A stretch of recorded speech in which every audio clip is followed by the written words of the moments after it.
In this video, I'll explain smart guides in Adobe InDesign CC 2015. Now, guides are a crucial part of any good design application, and InDesign, like the other Creative Cloud applications, has a great feature called Smart Guides. Now, we have our regular guides. You can see right now we have our standard guide around the edges of the page with a 1/4 gap for the bleed, or for the section that's not the live matter area, rather, that reaches out to the edge of the page where the bleed starts. But what we have here is just a guide that's static, and we create our own static guides for various purposes. For instance, centering something in the very middle of the page. But smart guides appear on the fly, and I'll show you how they work. So I'll go ahead and select this object. Now notice as I start to move it that we're seeing some guides appear automatically, and they appear to show me where this object that I'm dragging is in relation to other objects. So we can see that left-hand green line goes straight down through the polygon on the bottom to show me that it's centered with the polygon. And the right-hand guide shows me that right now, if I release the mouse button, it'll be right aligned with the polygon.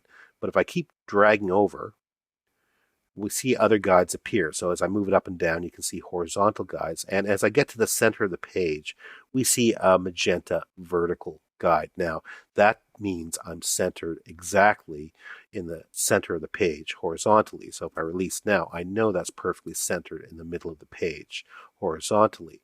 And if I click and drag down, and again, notice how those green guides are appearing. But as I drag down, now we see a horizontal magenta line, and that tells me it's perfectly vertically centered on the page as well. So in other words, centered perfectly on the page. So the takeaway here is that smart guides work in relation to other objects. I'll move this back up here. Let me just grab this, click and drag it, move it up. Make sure that smart guide turns on for the vertical centering, or the horizontal centering rather.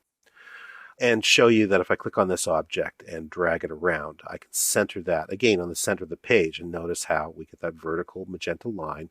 But we've also got a horizontal green line to show us that this circle, when I release now, is going to be perfectly centered vertically with our frame that contains some text. Remember, it's not where the text is, it's the actual frame itself, that rectangle that holds it.